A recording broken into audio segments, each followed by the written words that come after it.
अस्सलाम वालेकुम स्टूडेंट्स, हम बायोमोलिक्यूल्स पे बात कर रहे थे। बायोमोलिक्यूल्स में से एक बायोमोलिक्यूल कार्बोहाइड्रेट्स है। तो कार्बोहाइड्रेट्स को आज हमने जनरली देखना है, कार्बोहाइड्रेट्स क्या होते हैं, किस तरीके से इनकी क्लासिफिकेशन बेसिक कितनी टाइप्स हैं, और फिर हम डिटेल से नेक्स्ट लेक्चर के अंदर इसका क्लासिफिकेशन देखेंगे। स्टूडेंट्स, कार्बोहाइड्रेट्स को समझने के लिए मैं 3 टर्म्स को क्लियर करना चाह रहा हूं।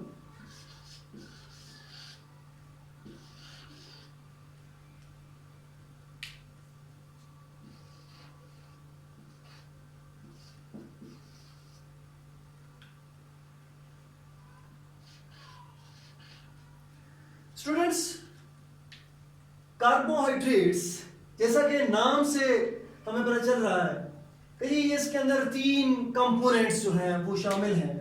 3 कंपोनेंट्स को मैंने अलग अलग कलर से शो कर दिया है। The first component is carbo, means carbon. The second component is hydr या hydrogen, and the third component is 8, और 8 जिस मॉलिक्यूल के साथ किसी भी ऑर्गेनिक मॉलिक्यूल के एंड पे जब 8 आता है तो it indicates presence of oxygen. It means carbohydrates are biomolecules which are comprised of 3 main components or 3 main elements combined in any ratio that will be discussed later on, but their composition depends, or their composition is made up of 3 important elements: carbon, hydrogen and oxygen. Carbon, hydrogen and oxygen. Carbohydrates. Another point of view is that whenever we expose any carbohydrate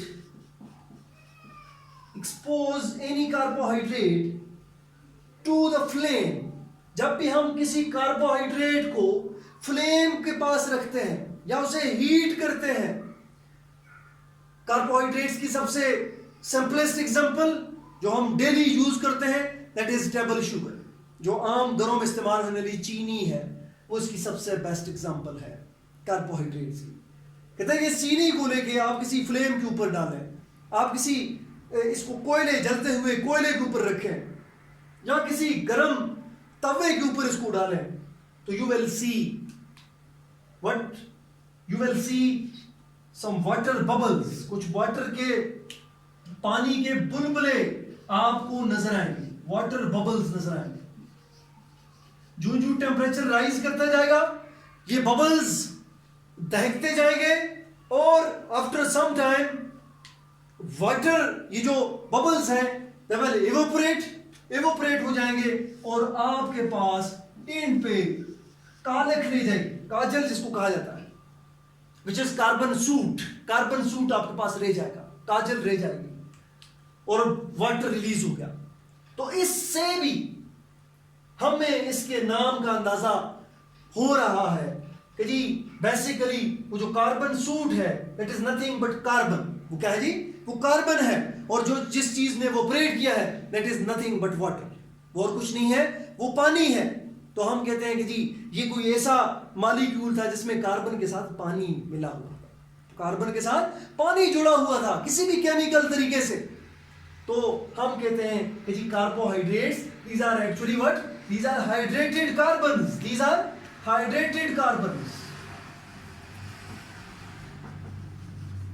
कि जी ये ऐसे carbons हैं जिनके अंदर पानी मिला हुआ है, जिनके साथ पानी केमिकली कंबाइन है, हाइड्रेटेड कार्बन्स हैं।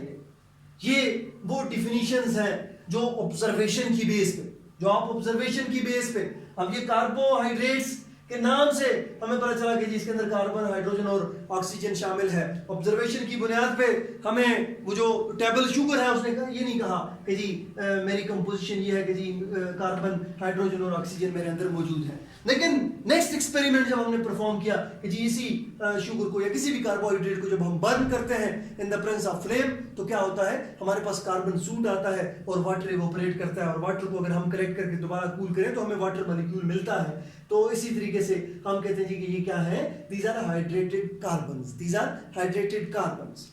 अब स्टूडेंट्स ये जो डिफिनीशंस है ये थोड़ी सी आम लेवल के स्टूडेंट्स के लिए है, ये 6th 7th 8th 9th class के स्टूडेंट्स के लिए है। हमने थोड़ा सा एडवांस लेवल पे केमिकल बॉन्डिंग के एतबार से हमने डिस्कस करना है कि जी कौन कौन से फंक्शनल ग्रुप इसके अंदर प्रेजेंट है, किस तरीके से कोई केमिकल बॉन्ड जो है वो बनता है, और फिर हम देखते हैं। उससे पहले दो स्ट्रक्चर्स पे हम बात करते हैं।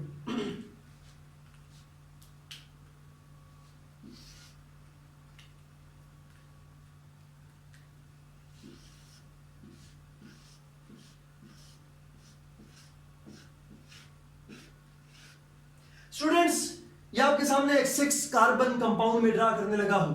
इसके दो आइसोमेरिक फॉर्म्स में इसकी ड्रा कर रहा हूं। आइसोमर्स होपफुली आप समझते होंगे कि जी जिनके स्ट्रक्चरल फार्मूला सेम है, जिनके केमिकल फार्मूला सेम है लेकिन स्ट्रक्चरल फार्मूला डिफरेंट है, उनको हम आइसोमर्स कहते हैं। 1 2 3 4 5 6 1 2 3 4 5 6 कार्बन कंपाउंड है। एक कंपाउंड के अंदर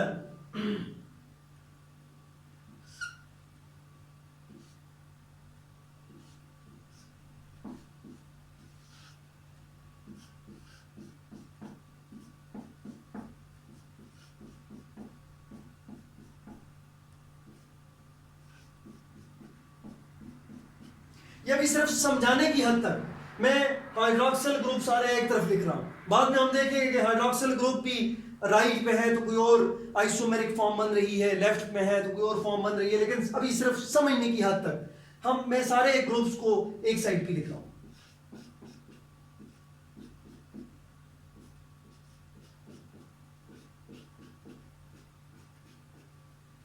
स्टूडेंट्स हमने कहा जी कि कार्बोहाइड्रेट्स क्या है, हाइड्रेटेड कार्बन्स है। हाइड्रेटेड कार्बन्स का मतलब कि जी कार्बन के साथ वाटर मॉलिक्यूल अटैच्ड है।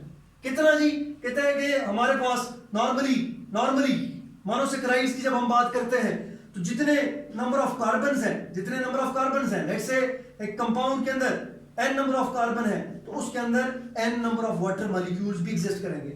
या इसको मैं थोड़ा सा अगर ब्रेक करके लिखूं तो मैं कहता हूं जी CnH2n ON। इसका मतलब ये हुआ कि जी अगर कार्बन की तादाद 3 है तो हाइड्रोजन की तादाद 6 होगी और ऑक्सीजन की तादाद भी 3 होगी। और इसी तरीके से अगर कार्बन की मिकदार लेट्स से 5 है तो हाइड्रोजन की मिकदार 10 होगी, 10 होगी और ऑक्सीजन की मिकदार भी 5 होगी। अब स्टूडेंट्स ये जो कंपाउंड मैंने आपके सामने लिखा है इसको काउंट करते हैं 1 2 3 4 5 6। ये क्या है जी, C6, कार्बन की तादाद 6 है।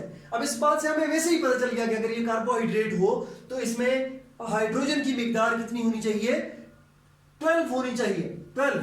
तो हम देखते हैं 1 2 3 4 5 6 7 8 9 10 11 12 C6 H12। ऑक्सीजन 6 होने चाहिए, 1 2 3 4 5 and 6। C6 H12 O6 ये आपने बड़ा कॉमनली सुना हुआ कंपाउंड है, ग्लूकोज नॉर्मली इसको कहा जाता है। दूसरी हम देखते हैं जी,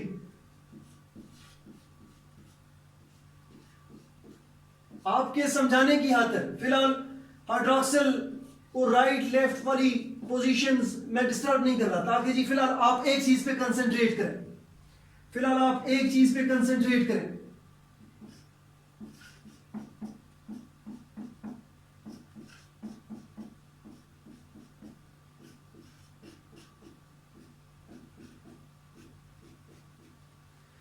स्टूडेंट्स एफएससी के अंदर आपने एक बात पढ़ी कि जी कार्बन के अंदर एक प्रॉपर्टी है जिसको किटिनेशन भी कहा जाता है, और कार्बन की वैलेंसी जो है दैट इज टेट्रावैलेंट, 4 वैलेंसियां हैं इसकी, 4 वैलेंस इलेक्ट्रॉन्स हैं, ये 4 कोवलेंट बॉन्ड्स जो है वो बना सकता है।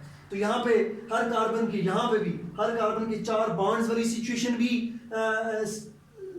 सेटिस्फाइड है, और नंबर ऑफ कार्बन्स और ऑक्सीजन और ये सारी बातें हम इसके अंदर भी काउंट करते हैं, यहाँ पे भी टेट्रावैलेंसी सेटिस्फाइड है।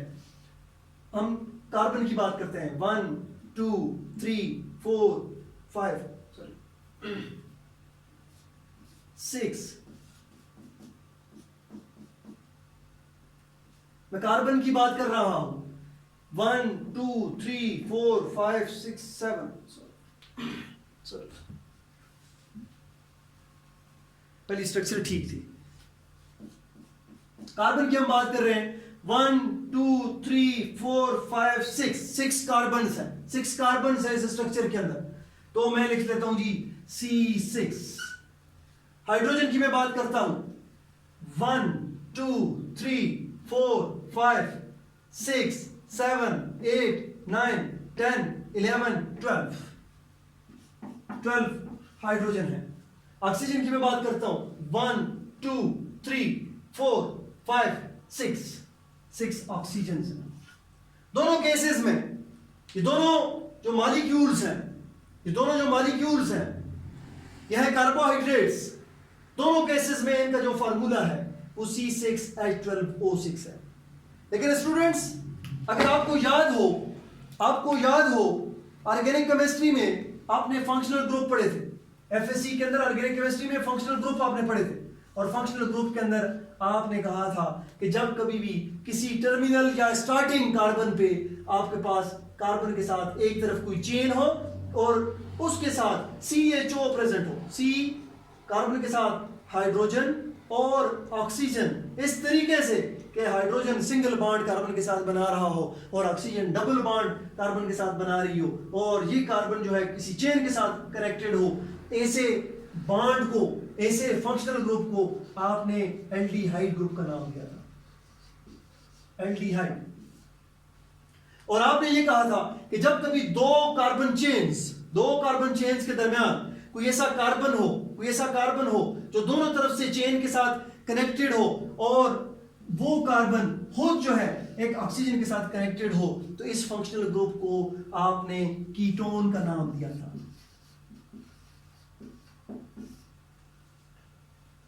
स्टूडेंट्स, इन दोनों स्ट्रक्चर्स के अंदर एक चीज जो हमें समझ आ गई है, मुझे आ गई है, कि ये स्ट्रक्चर भी C6H12O6 की है और ये स्ट्रक्चर भी C6H12O6 की है, लेकिन इस स्ट्रक्चर के अंदर जो फंक्शनल ग्रुप है वो एल्डिहाइड है और इस स्ट्रक्चर के अंदर जो फंक्शनल ग्रुप है वो कीटोन है। अब स्टूडेंट, इस स्ट्रक्चर में एक दूसरी चीज समझने वाली है, वो ये है कि इस स्ट्रक्चर के अंदर बहुत से हाइड्रोक्सिल ग्रुप मौजूद हैं, बहुत से OH ग्रुप, हाइड्रोक्सिल ग्रुप मौजूद हैं, और यहां पे भी इस स्ट्रक्चर के अंदर भी बहुत से हाइड्रोक्सिल ग्रुप मौजूद हैं। अब चूंकि हम जनरल एक डिफिनीशन की बात कर रहे हैं, तो कोई ऐसा कार्बोहाइड्रेट भी हो सकता है जो 5 कार्बन वाला हो, कोई ऐसा कार्बोहाइड्रेट भी हो सकता है जो 10 कार्बन वाला हो, कोई ऐसा कार्बोहाइड्रेट भी हो सकता है जो 12 कार्बन वाला हो। तो नंबर ऑफ कार्बन पे number of hydroxyl group depend करता है। तो जनरली हम कहते हैं कि जी कार्बोहाइड्रेट्स टेक्निकली, साइंटिफिकली या केमिकली हम कार्बोहाइड्रेट्स को यूनिफाई करते हैं कि जी कार्बोहाइड्रेट्स आर पॉलीहाइड्रोक्सी, कि जी उनके अंदर बहुत से हाइड्रोक्सिल ग्रुप मौजूद हैं। Polyhydroxy aldehydes or polyhydroxy ketones, कि कार्बोहाइड्रेट्स और कुछ नहीं है, क्या है जी, पॉलीहाइड्रोक्सी एल्डिहाइड्स हैं या पॉलीहाइड्रोक्सी कीटोन्स हैं। अब स्टूडेंट्स, नॉर्मली कार्बोहाइड्रेट्स को जब नेम दिया जाता है तो इसके नाम के साथ एंड पे ओज लगाया जाता है, OSE, ओज। Glucose, sucrose, fructose, lactose, galactose, ये वो टर्म्स हैं जो आप हर रोज सुनते हैं। तो ये कार्बोहाइड्रेट्स को शो कर रही हैं, ओज लगना। टेक्निकली अगर वो कार्बोहाइड्रेट कीटोन ग्रुप वाला है तो हम उसको कीटोज कहते हैं। क्या कहते हैं जी?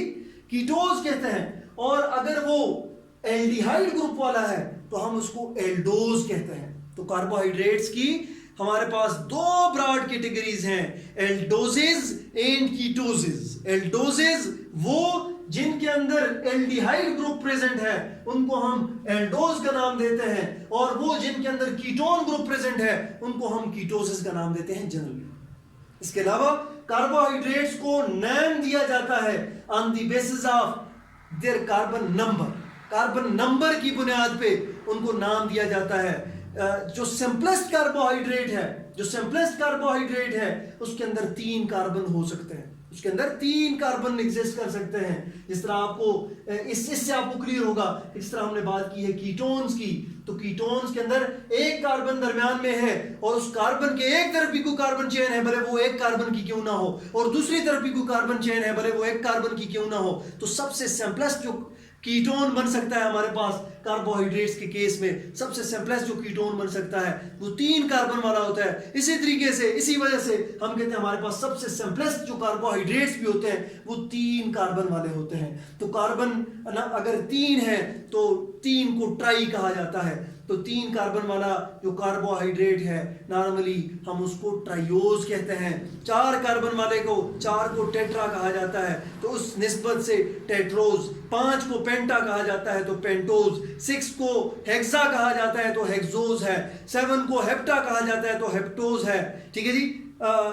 8 को ऑक्टा कहा जाता है तो ऑक्टोज है, और 9 को नोना कहा जाता है और वो नोनोज है, और 10 को डेका कहा जाता है तो डेकोज है, और इसी तरीके से आगे हम जा सकते हैं।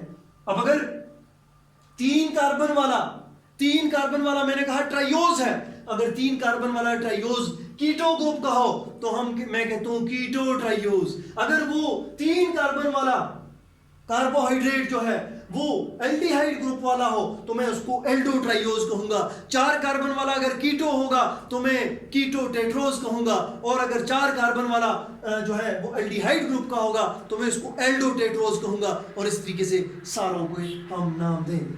अब स्टूडेंट्स, ये बड़ी बेसिक बात है कि जी कार्बोहाइड्रेट्स को किस तरीके से हम डिफाइन कर सकते हैं, इनकी क्लासिफिकेशन क्या है, किस तरीके से ये मोनोमेरिक फॉर्म्स में एग्जिस्ट करते हैं, किस तरीके से ये पॉलीमर्स बनाते हैं, ये सारी बातें हम नेक्स्ट लेक्चर के अंदर पढ़ेंगे। तब तक अल्लाह हाफिज।